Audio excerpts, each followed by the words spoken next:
جی بالکل، وفاقی حکومت کی جانب سے آئندہ مالی سال کا جو بجٹ پیش کیا گیا ہے، اسی حوالے سے ہم بات کریں گے۔ ہمارے ساتھ موجود ہیں خواجہ محمد حسین صاحب، صدر ملتان چیمبر آف کامرس۔ ان سے پوچھیں گے اور ان سے جاننے کی پوری کوشش کریں گے کہ بجٹ کے حوالے سے ان کا کیا کہنا ہے، کیا بجٹ ان کو موزوں لگتا ہے یا نہیں۔ پلیز بتائیے گا کہ آپ کیا سمجھتے ہیں کہ جو ابھی بجٹ پیش کیا گیا، اس کے حوالے سے آپ کے کیا خیالات ہیں؟ جی، بجٹ اوور آل بہتر ہے۔ میں سمجھتا ہوں کہ جس طرح ہمارا خیال تھا کہ بہت سخت بجٹ آئے گا، نئے ٹیکسز لگائے جائیں گے، اتنا سخت بجٹ نہیں آیا، اور میں امید کرتا ہوں کہ اس مشکل حالات میں یہ آہستہ آہستہ اور بھی ایسا روز کے ذریعے بھی نئے ٹیکس نہیں لگائے جائیں گے۔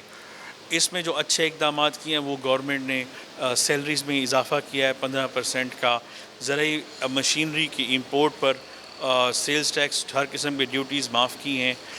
سولر پینل اور اس کی ڈسٹریبیوشن پر ٹیکس معاف کیے ہیں، فلم انڈسٹری کو، فلم اور ڈرامہ کو انڈسٹری کا سٹیٹس دیا ہے۔ اس کے بعد بینک سے وہ قرضہ لے سکتے ہیں، لون لے سکتے ہیں، میڈیکل انشورنس کرا سکتے ہیں۔ بہت سارے بینیفٹس ہیں جب آپ کسی کو انڈسٹری کا سٹیٹس دیتے ہیں تو اس کے بعد اس کے بینیفٹس اس کو ملتے ہیں۔ اس کے ساتھ ساتھ صرف ایک بات پر ہمیں اعتراض ہے کہ انہوں نے کہا ہے کہ آج سے پاکستان کا ہر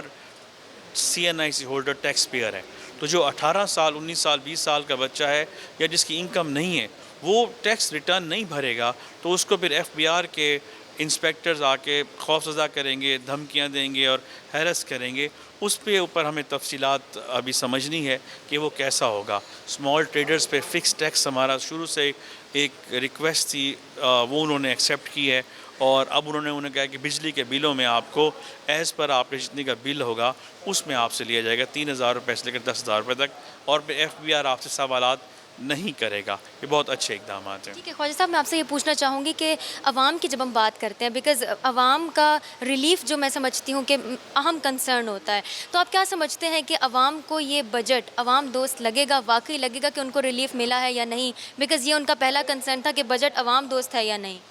بہت اچھا سوال ہے، یہ پہلی مرتبہ ابھی تک ہم سے کسی نے سوال کیا ہے۔ عوام کی مہنگائی میں کوئی فرق نہیں پڑے گا، وہ ان کی مہنگائی جس طرح ہے وہ ویسے رہے گی۔ اس میں میکسیمم انڈونیشیا نے ابھی پام آئل ایکسپورٹ کرنے کا اعلان کیا ہے پرسوں، تو جو ہمارا آئل اور گھی کی قیمتیں بڑھ رہی ہیں وہ ایک آدھ ہفتے تک تو بڑھیں گی، اس کے بعد رک جائیں گی، کم ہو سکتی ہیں، بڑھیں گی نہیں، لیکن اس میں گورنمنٹ کا نہیں، اس میں امپورٹ اور اس میں انڈونیشین گورنمنٹ کا ہاتھ ہے۔ اوور آل پیٹرول کے ریٹ 60 روپے بڑھا چکے ہیں، بجلی کے بل 50% تک بڑھ چکے ہیں، ابھی جب جولائی کے بعد بجلی کے بل آئیں گے اور سب کے 50% تک بڑھ چکے ہوں گے، تو اس بجٹ میں عوام کے لیے کوئی بہت بڑا انسینٹیو نہیں ہے، لیکن اوور آل بزنس کے لیے کچھ بہتری کے اقدامات ہیں۔ آپ کا بہت شکریہ۔ جی بالکل، ہم آپ کو یہ دکھانے کی اور بتانے کی کوشش کر رہے تھے کہ ملتان چیمبر آف کامرس کے صدر خواجہ محمد حسین کا آج کے بجٹ کو لے کے کیا خیال ہے، کیا تاثرات ہیں، اور نو ڈاؤٹ یہ بجٹ اگر ہم بزنس اور انڈسٹری کی جانب سے اگر ایک نظر دوڑائیں تو یہ فلیکسیبل ظاہر ہوتا ہے، لیکن پھر بھی تھوڑا سا خدشہ کہیں نہ کہیں ابھی بھی ہے کہ مزید اگر کوئی امینڈمنٹ ہوتی ہے، اگر مزید کچھ دنوں میں کوئی تبدیلی آ جاتی ہے تو اس کا ڈائریکٹلی عوام پر، عام انسان پر، عام شہری پر کیا اثر ہوگا۔ جی